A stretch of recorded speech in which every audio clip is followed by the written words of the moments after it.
어제 제가 아내와 오후에 또 오고기와 함께 이제 산책을 했는데 이제 오고기 데리고 이제 산책할 때 이제 보통 저기 서운동 쪽 그 뭐라고 그러죠? 하여튼 그 옆에 이렇게 무슨 천이 있어요. 그래서 거기 되게 좋거든요. 이렇게 걸어 다니고 운동하기에. 그래서 거기 이제 데리고 갔는데 정말 오랜만에 너무 평화로운 주말, 평화로운 산책이었습니다.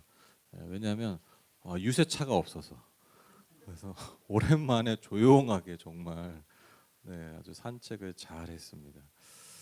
선거가 다 끝났죠. 네, 뭐 아주 뭐 시끌시끌하고 뭐 언제나 그렇겠지만 또 뭐 여러 가지 이슈들로 아주 정신없이 우리의 삶을 또한 어지럽게 했던 그 선거가 끝났습니다.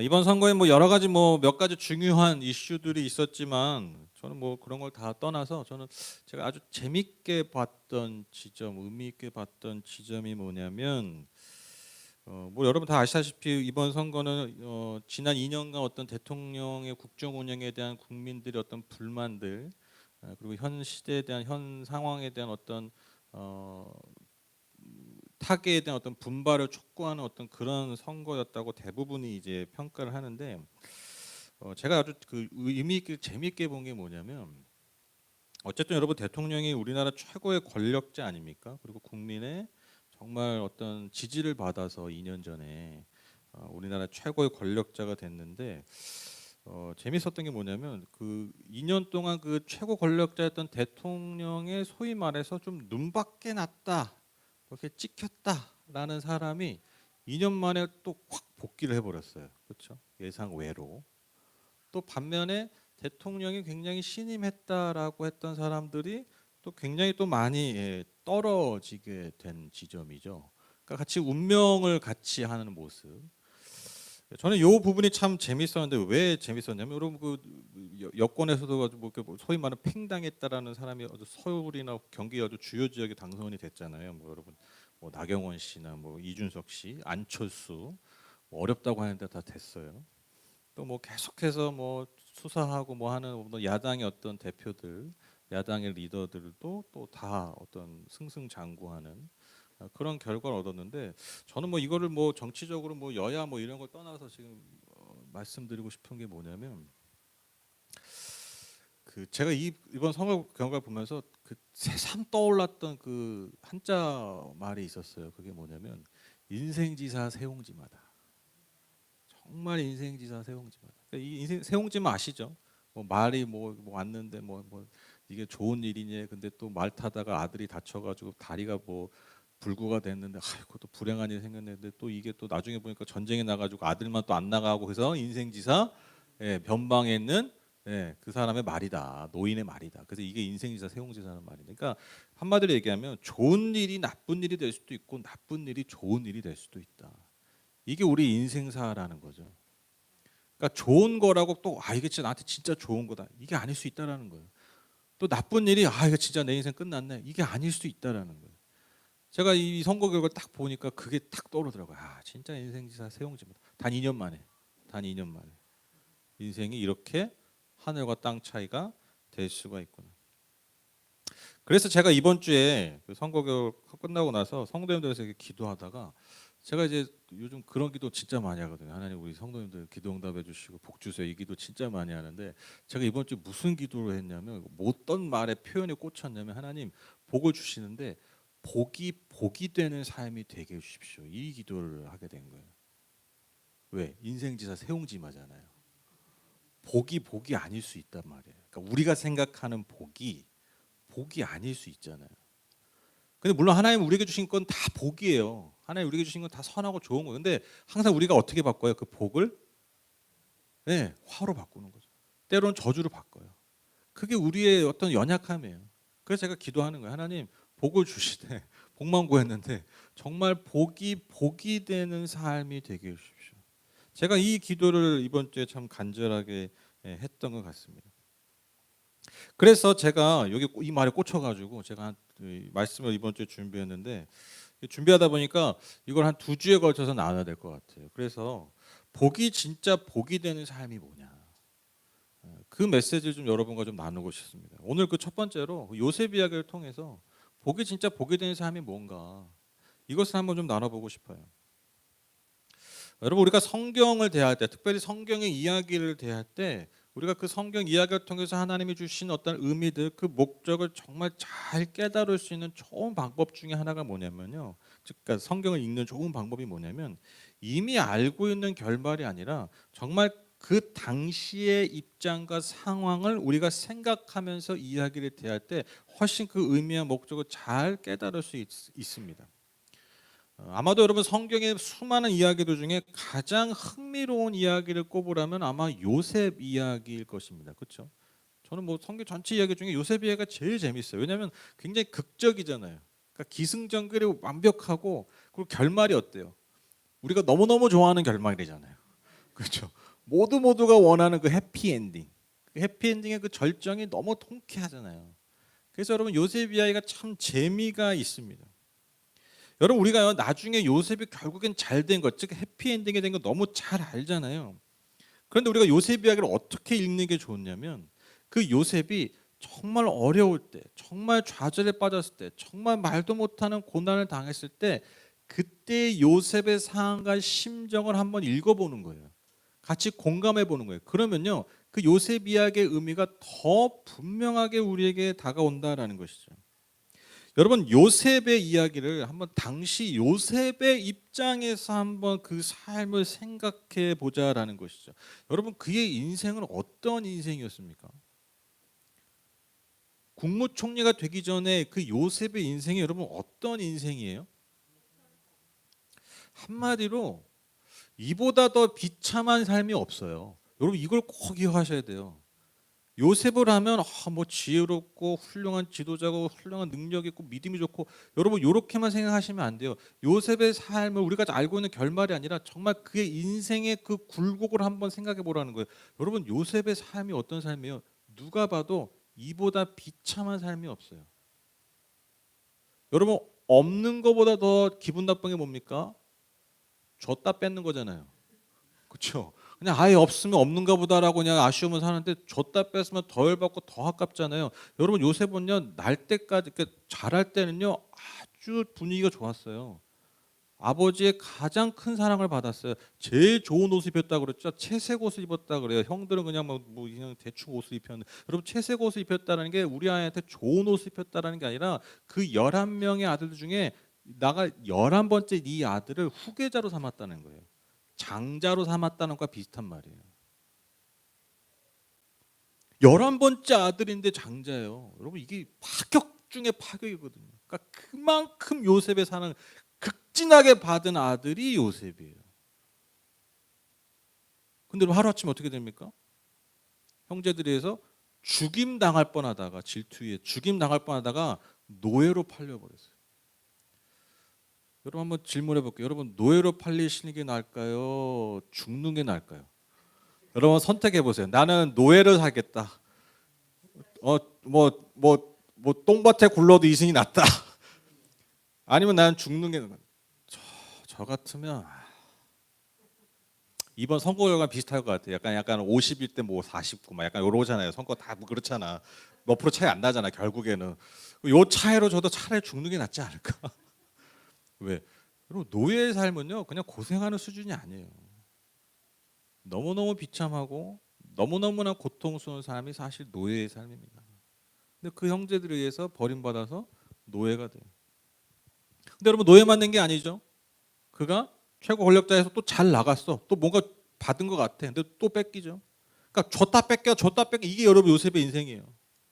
뭔가 잘 나갔고 회복될 것 같았는데 결국에는 정말 내가 나쁜 짓을 해서 걸린 게 아니라 정말 누가 보지 않아도 내가 선을 택하고 의를 택했는데, 거룩함을 택했는데 그의 삶은요 또다시 깊은 수렁 감옥에 빠지게 됩니다. 언제 죽을지 몰라요. 그런 인생. 여러분, 옛날에 권력자들에게 그 잡혀서 감옥에 가면요, 이게 어느 날 갑자기 술 먹다가 저기 왕이 술 먹다 기분이 나빠, 야 잡아 죽여, 이렇게 끝나요. 그러니까 언제 죽을지 몰라. 뭐 우리처럼 뭐 형이 있는 게 아니야. 언제 죽을지 모르는 그 그 죽음의 칼이 늘 내 눈앞에 있는 그 매일의 그 죽음의 칼이 이 새벽마다 나를 부르고 나를 부를지 모르는 그런 상황이 있던 사람이 여러분 요셉의 삶이었다. 그걸 매일매일 산다고 생각해 보세요. 요셉이 자신의 삶을 스스로 평가하기도 물론 그렇겠지만 여러분 다 주변 사람들이 요셉의 삶을 뭐라고 평가했겠습니까? 저보다 저주받은 인생이 어디 있을까? 저보다 비참한 인생이 어디 있을까? 요셉의 인생의 굴곡사를 아는 사람들은 아마 다 이렇게 얘기했을 것입니다. 그냥 네가 믿는 하나님을 욕하고 그냥 죽어라. 그게 차라리 너의 비참한 인생을 그나마 끝내는 더 좋은 방법이거든. 여러분 그게 요셉의 삶이었다라는 것이죠. 여러분 이러한 요셉의 심정과 이러한 요셉의 상황 우리가 잘 이해해야 그러니까 그저 성공한 사람이 아니라 무슨 좀 고난을 겪다 성공한 사람이 아니라 정말 그 굴곡마다의 그 상황과 감정들 그 마음을 우리가 잘 이해해야 여러분 우리가 요셉 이야기를 통해서 말씀하시는 하나님의 음성을 더 세밀하게 들을 수 있다라는 거예요. 여러분 이처럼 성경의 인물과 더 깊은 교감과 공감을 나눌 때요. 저와 여러분 개개인의 삶에서 말씀하시고 역사하시는 말씀의 능력이 더 실제가 될 수 있다라는 것이죠. 그런데 여러분 여기서 한 걸음 더 나아가서 성경의 이야기를 대하는 그 성경의 이야기를 읽는 더 중요한 방법이 있습니다. 그게 뭐냐면 하나님의 마음과 관점에서 한번 읽어보는 거예요. 이게 무슨 말이냐면 제가 아까 말씀드렸잖아요. 요셉의 입장에서 보면 요셉의 삶은 정말 말로 표현할 수 없이 비참한 인생이잖아요. 그러니까 요셉을 볼 때, 요셉을 보는 당시 사람들이 볼 때 너무 비참한 인생이잖아요. 자, 여기서 하나 더 보자는 거예요. 하나님이 보실 때 요셉의 삶은 어떤 삶이었냐라는 거예요. 여러분 하나님의 생각은요. 하나님이 바라보는 요셉의 삶은요. 비참한 삶이 아니라 잘 되는 삶이었어요. 그렇죠? 아시죠? 그가 형들에게 버림받아서 죽을 뻔하다가 노예로 팔려서 애굽, 이집트로 가게 된 거. 여러분 요셉의 입장에서는 너무 비참한 상황이고 말도 안 되는 상황이지만 하나님이 보시기에 어떤 상황인 거예요? 잘 되고 있는 거예요. 그렇죠? 요셉을 향한 하나님의 마음과 계획에 있어서는 너무 잘 되고 있는 거예요. 그가 누명을 써서 감옥에 들어간 것도 여러분 그의 입장에서 볼 때는 너무나 원통하고 억울하고 비참한 현실이지만 하나님이 보시기엔 어떻다라는 거예요? 잘 되고 있는 거예요. 창세기 39장 2절 말씀입니다. 야훼께서 요셉과 함께 하심으로 그가 형통한 자가 돼요. 여러분 이 말씀이 어떤 상황 이후에 나온 줄 아세요? 39절 2절이 노예로 팔렸을 때. 노예로 팔렸을 때 이 이후에 이 말씀이 나와요. 요셉의 입장에서는 하나님이 나를 버리신 건데 지금 성경은 뭐라고 얘기하고 있습니까? 하나님이 그와 함께하고 계시다. 형통한 자가 되었다. 형통이 뭡니까? 쉽게 하면 그냥 다 잘 되고 있는 거예요. 잘 나가고 있는 거예요. 만약에 하나님의 PD라면 영화 감독이라면 좋아, 나이스, 좋았어. 잘 되고 잘했어, 좋았어. 컷. 다음. 창세기 39장 23절 이는 야훼께서 요셉과 함께 하심이라 야훼께서 그를 범사에 형통하게 하셨다. 여러분 이 말씀이 언제 나옵니까? 그가 감옥에 들어갔을 때. 그래서 여러분 성경을 우리가 읽는다는 것, 성경을 읽고 그것을 내 삶으로 가져온다는 건요. 여러분 그 상황에 들어가는 것도 있지만 그 상황을 뛰어넘는 하나님의 관점으로 시각으로 성경을 다시 읽을 필요가 있어요. 그래 여러분 내 삶을 향한 하나님의 마음과 하나님의 시선을 우리가 알 수 있다라는 겁니다. 이걸 자꾸 연습하셔야 돼요. 이처럼 하나님의 시각과 뜻으로 내 삶을 다시 보는 거. 여러분 이게요. 이게요, 우리의 삶을 진짜 복되게 하는 가장 중요한 길 열쇠라는 것입니다. 결국 요셉의 삶처럼 결국 다 복이 되게 하는 길이라는 겁니다.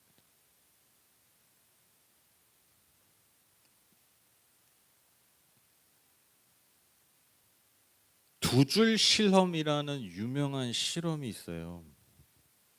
이게 명문대생, 그러니까 공부를 잘한, 그러니까 소위 말하는 똑똑하다라는 대학생을 데리고 실험을 한 건데, 천장에 두 줄을 달아요. 사람을 세우죠. 근데 이게 양손으로 잡을 수 없는 거리예요. 이걸 어떻게 잡아야 돼? 미션이 뭐냐면 이걸 두 줄을 잡아서 연결을 하는 거예요. 묶는 거야. 근데 잘 안 닿아요. 이게 인간의 이게 딱 모자라, 조금 모자라. 근데 이 상황을 타개할 수 있는 딱 단 하나의 도구를 주는데, 그게 뭐냐면 가위를 줘요. 가위. 그래서 이 가위를 가지고, 가위만 딱 주고 이거를 연결해서 줄을 묶으라고 하는 거예요. 그러면 어떻게 해야 됐을까요? 그 똑똑하다라는 여러분 어떻게 할 거예요? 딱 드는 생각이 뭐예요? 가위 이렇게 해가지고 이렇게 안 잘라지게, 이렇게 보통 다 이렇게 생각하잖아요. 그렇죠? 이렇게 해가지고 이렇게 집어가. 네, 그래서 이렇게 해가지고, 예, 가위 이렇게 해서 이렇게 하잖아요. 잘라가지고 연결해? 다 자른 다음에. 예. 그러니까 90%의 학생이, 그 똑똑하다는 90%의 학생이 가위를 주면 한쪽을 그 가위로 잡으려고 했다라는 거예요. 90%가. 그런데 잠시 시간을 주는 거예요. 안 되잖아요. 그래도 잠시 시간을, 어떻게 시간을 주면 밖에 좀 나가서 산책을 좀 하고 와라. 그래서 산책을 하는데 빠르면 5분 정도만 있다가요, 들어와서 연결에 성공하는 거예요.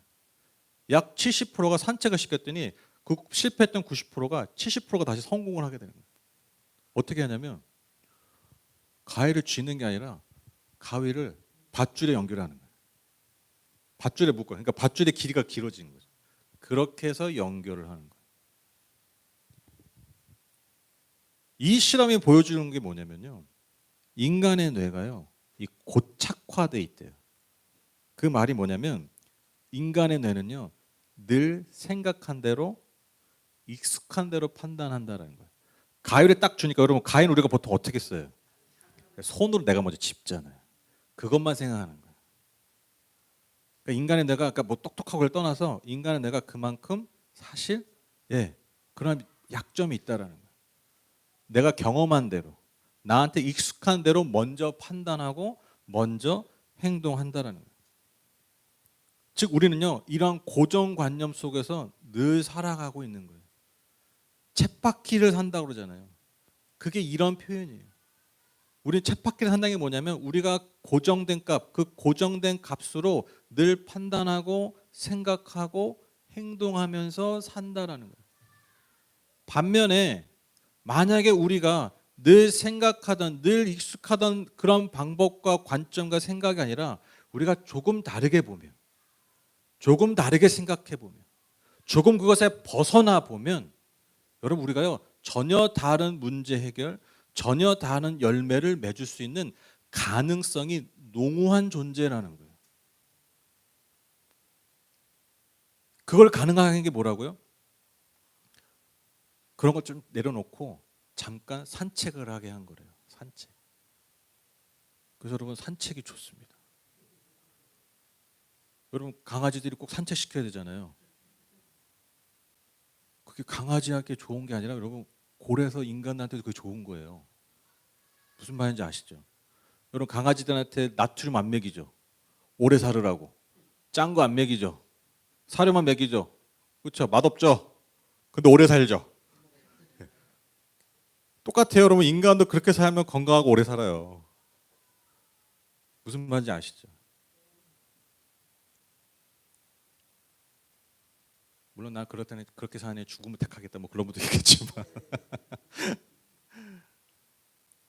산책을 해서 좋은 거예요. 그러니까 내가 익숙한 장소, 갇힌 공간이 아니라 다른 장소에 가보는 거예요.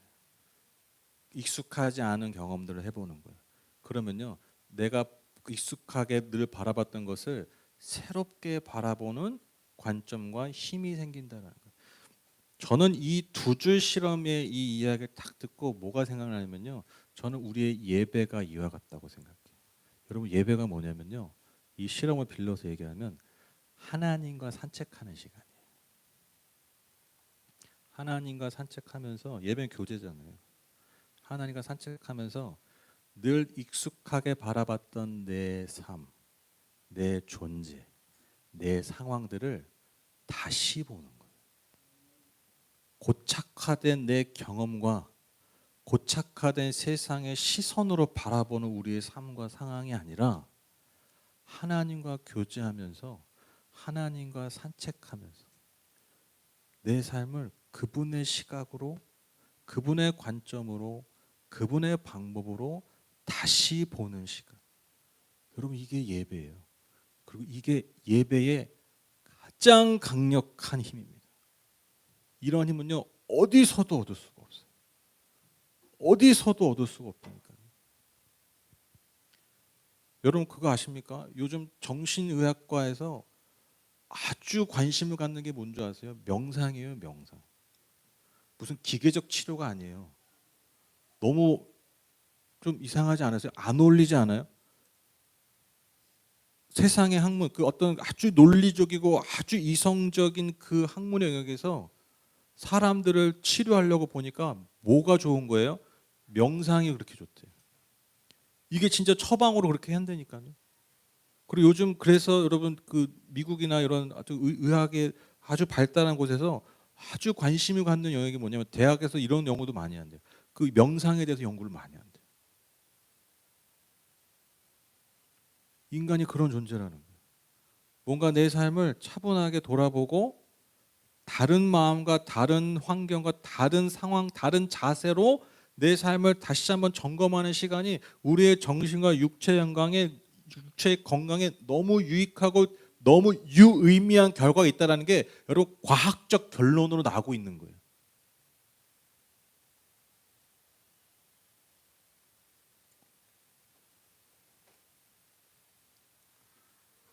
우리 이미 다 하고 있잖아요. 제대로만 하면 돼요. 무슨 말씀인지 아시죠? 성경을 읽어도 내 관점으로. 하나님, 이렇게 하면 기분이 안 좋은데요, 제가. 내 상황만 주입하고, 성경에 내 상황을 주입하고. 그게 아니라 여러분, 성경을 통해서, 말씀을 통해서 내 삶을 다시 보는 연습, 다시 점검하고 다시 해석하는 이 일들을 여러분, 하나님이 이미 우리에게 너무나 많은 기회를 주시고 계시는 거예요. 우리가 그것을 해내낸다면, 우리가 그것을 정말 해낸다면, 여러분, 우리의 삶이 달라질 수밖에 없다라는 것입니다. 그래서 여러분, 핵심은 이겁니다. 여러분, 예배를 통해서, 말씀을 통해서, 기도를 통해서요, 여러분, 우리의 삶의 자리, 삶의 관점, 익숙했던 고정된 그 관점이 아니라 내 삶을 하나님의 관점으로, 하나님의 시각으로 다시 보는 그러한 시간들 여러분 자꾸 가지셔야 돼요. 마치 요셉의 삶을 하나님 보시기에 형통했다라고 말씀하신 것처럼, 하나님의 그러한 관점이, 그러한 시각이 저와 여러분의 삶에도 너무나 필요하다라는 것입니다. 결론을 맺겠습니다. 오늘 본문 말씀입니다. 요셉의 고백이죠. 형님들은 나를 해치려고 하였지만 하나님은 오히려 그것을 선하게 바꾸셔서 오늘과 같이 수많은 사람의 생명을 구원하셨습니다. 그러니 형님들은 두려워하지 마십시오. 내가 형님들을 모시고 형님들의 자식들을 돌보겠습니다. 이렇게 요셉은 그들을 간곡한 말로 위로하였다. 여러분, 이 상황 아시죠? 요셉이 형제들 자기 상황 다 밝히고 나서 이제 아버지도 모셔오고 좀 하는데 아버지가 돌아가셨어. 형제들이 이제 난리가 난 거야. 장례, 아버지 요셉, 아버지 요셉이 아니라 아버지 야곱의 장례날 다음 날이 이제 우리들의 장례날이야. 그날이 올 것이다. 아버지 때문에 우리를 안 죽였지. 아버지 돌아가시면 이제 우리 다 재산 날이다. 그걸 아는 거야. 너무 아픈 마음으로 요셉이 그 형제들에게 하는 말이 바로 이 말입니다. 보면서 여러분 요셉이 뭐라고 얘기합니까? 자신의 그 비참한 삶을, 누가 봐도 비참했다라고 얘기했던 그 삶을 한마디로 이렇게 얘기하는 거예요. 모두가 저주받은 자로 여겼던 내 삶을 하나님은 다르게 보셨다라는 거예요. 여러분, 이 말에 우리가 전율이 돋아야 돼요. 이러한 고백을 할 수 있다는 것에 여러분 우리가 전율이 돋아야 됩니다. 모두가 저주받은 인생을 여겼던 내 비참한 삶을 하나님은 그렇게 보지 않으셨다라는 거예요. 하나님은 그것을 말할 수 없는 선으로 바꾸셨다라는 거예요. 이게 하나님의 눈으로 우리의 삶을 바라보는 법. 이게 결국 우리의 삶을 복되게 하는 가장 중요한 열쇠입니다. 여러분, 이 마음으로, 이 눈으로, 이 믿음으로 평생을 살아가시는, 그래서 우리의 평생의 삶을 고백할 때 하나님, 결국 다 제 삶의 복이었습니다, 선이었습니다 라고 고백할 수 있는 저 여러분의 삶 다 되시기를 주님의 이름으로 축복합니다. 그래서 여러분, 복을 구하는 삶보다 여러분 더 복된 삶이 뭐냐? 그리스도 예수 안에서 결국 다 복이 되는 삶입니다. 복이 되는 삶. 우리 이렇게 자주 안 하는 건데 우리 좌우 앞뒤 분들과 이렇게 한번 고백하고 축복하고 좀 마치시죠. 결국 다 복이 되실 겁니다.